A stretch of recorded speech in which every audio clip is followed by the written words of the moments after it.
जी, पूर्व केंद्रीय मंत्री और चंदौली के पूर्व सांसद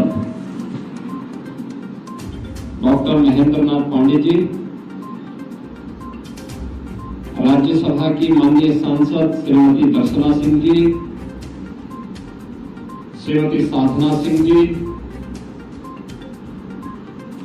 माननीय विधायक श्री सुशील सिंह जी,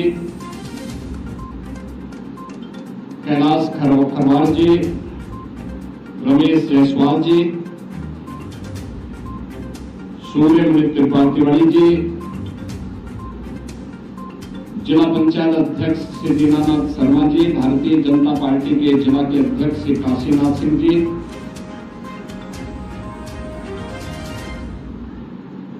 बाबा कीनाराम जी की इस अघोर पीठ से जुड़े हुए सभी भक्तगण, श्रद्धालुजन और उपस्थित बहनों और भाइयों, आज ये मेरा सौभाग्य है कि मुझे पूज्य बाबा अघोराचार्य बाबा कीनाराम जी की 425वीं पावन अवतरण समारोह के अवसर पर उनके इस पावन धरती पर, जिस धरती को यह सौभाग्य प्राप्त हुआ है कि आज से 425 वर्ष पहले उन्होंने इसी गांव के इसी स्थान पर अपना दिव्य अवतरण के माध्यम से तत्कालीन समाज की कुरीतियों को दूर करने के लिए एक दिव्य साधना को आगे बढ़ाने का कार्य किया था। ऐसे पूज्य अघोराचार्य बाबा कीनाराम जी की इस पावन जयंती कार्यक्रम पर मुझे आप सबके बीच जाने का सौभाग्य प्राप्त हुआ है।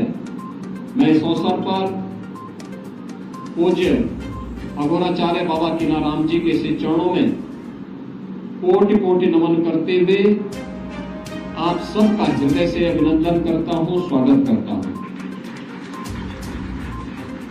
मैं इसे बाबा की ही कृपा मानता हूं। मुझे कहां आज सोनभद्र में रहना था, मैं आ गया चंदौली में। यही होता है और मेरा यह मानना है कि बाबा की कृपा के बगैर संभव नहीं था। लगता है बाबा कुछ और उनको मंजूर था और मुझे यहां चंदौली में यहां आने का आज पुनः सौभाग्य प्राप्त हुआ है।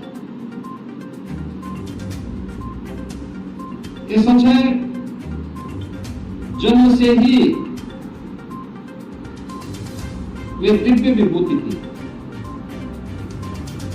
एक कुलीन परिवार में उनका जन्म हुआ। उनके पूज्य माता जी, उनके पूज्य पिताजी गांव के धार्मिक एक सभ्य परिवार बड़ी शालीनता के साथ अपना जीवन यापन करने वाले, पूरी श्रद्धा भाव के साथ अपना जीवन यापन करने वाले बाबा विश्वनाथ और मां गंगा के प्रति अगाध श्रद्धा रखने वाले ऐसे कुलीन परिवार में पूज्य बाबा कीनाराम जी का जन्म जरूर हुआ।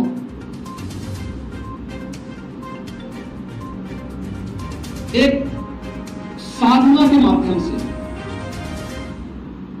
उन्होंने सिद्धि प्राप्त की और सिद्धि प्राप्त करने के बाद अक्सर होता है जब सिद्धि किसी को प्राप्त होती है या कुछ भी प्राप्त होता है तो वह उसके मद में फिर कुछ नहीं देखता, किसी को नहीं समझता।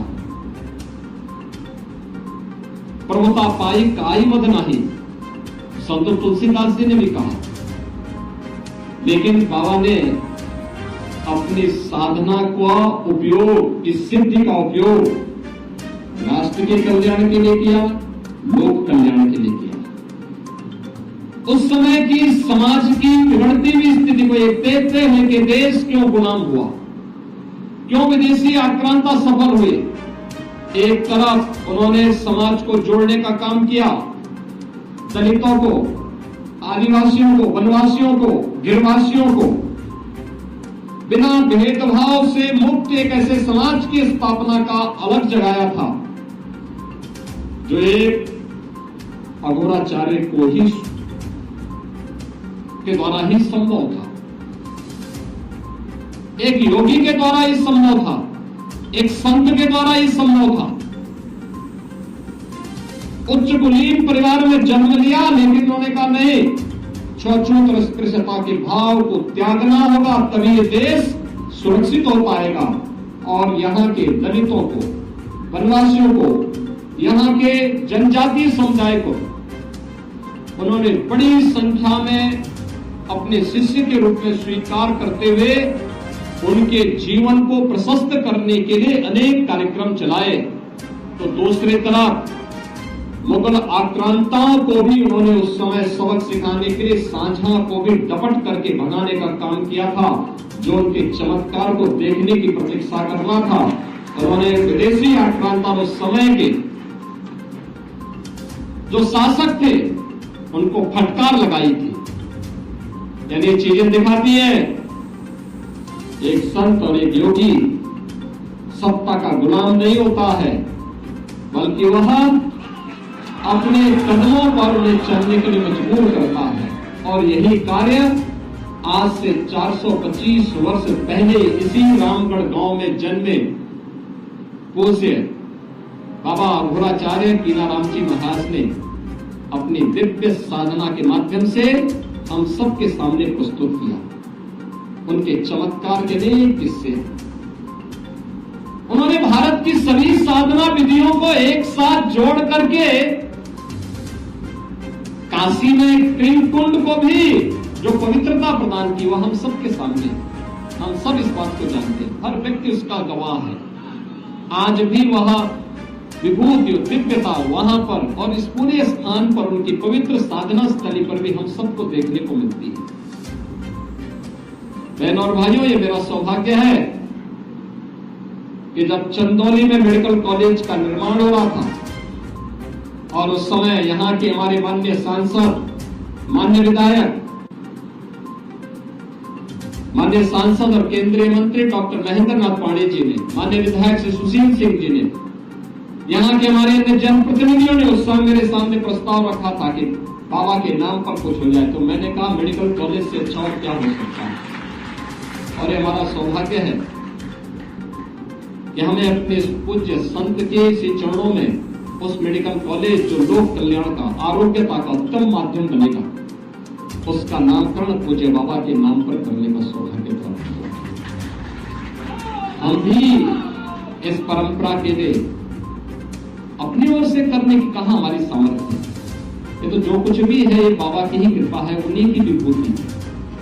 और उन्हीं की कृपा से जो मैंने आपको बताया ना कि आज मेरा कार्यक्रम कहीं और था, लेकिन मैं भटक करके आ गया चंदौली में, यहाँ पर रामगढ़ में।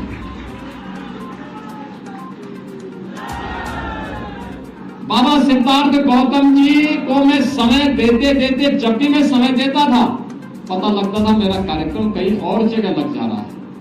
लगता है कि बाबा कीनाराम जी चाहते थे कि बिना मिले ही मैं स्वयं यहाँ पहुंच करके बता दूं कि नहीं, बाबा के चमत्कार जीवित हैं और बाबा आज भी सूक्ष्म दृष्टि से हम सब का संचालन कर रहे हैं, पूरी व्यवस्था का संचालन कर रहे हैं। ऐसे सिद्ध योगी अघोराचार्य बाबा कीनाराम जी के चरणों में कोटि कोटि नमन करता हूं। और बहनों भाइयों, मुझे बहुत अच्छा लगा, समाज का हर तबका यहाँ पर आता है, बाबा का आशीर्वाद लेता है बिना भेदभाव के। उस समय भी उन्होंने जो तमाम समाज सुधार के काम प्रारंभ किए थे, अघोर पीठ ने उन कार्यों को आज भी जारी रखा है। ये कार्यक्रम आज भी उसी रूप में चल रहे हैं और ये निरंतर चलते रहने चाहिए, क्योंकि यही बाबा की यही संदेश है, यही उनका उपदेश है। बिना भेदभाव के समाज को जोड़ना, विधवा विवाह को प्रोत्साहित करना, स्त्री शिक्षा को, महिला शिक्षा को प्रोत्साहित करना, कुष्ठ रोगियों की सेवा करना, दीन दुखियों के साथ खड़ा होना, लोगों को मंगल के कार्यों में बढ़ चढ़ करके भाग लेकर के हम सबका हर कार्य, सब कुछ समर्पण देश के नाम होना चाहिए।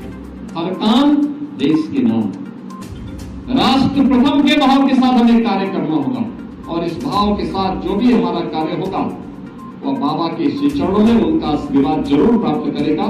आज के इस अवसर पर मैं इस पीठ के वर्तमान जो पीठाधिपति हैं अगुणाचार्य बाबा सिद्धार्थ गौतम राम जी को हृदय से बधाई देता हूं कि 425वीं पावन जयंती के कार्यक्रम में हम सबको आने का अवसर प्राप्त हुआ है और आज बाबा की जयंती पर आप उनके प्रतिनिधि हैं। आपको मैं इस अवसर पर बधाई देता हूं। आप सबको भी मैं अपनी हृदय से बधाई और शुभकामनाएं देता हूं। विश्वास करता हूं कि बाबा की कृपा इस पूरे क्षेत्र पर, हमारे पूरे काशी क्षेत्र पर इसी प्रकार से बना रहे। इस विश्वास के साथ मैं आप सबको बाबा केनाराम जी की 425वीं पावन जयंती पर हृदय से आपका अभिनंदन करता हूं। बाबा के श्री चरणों में नमन करते हुए अपनी वाणी को उपनाम देता हूं। धन्यवाद। जय हिंद। हर हर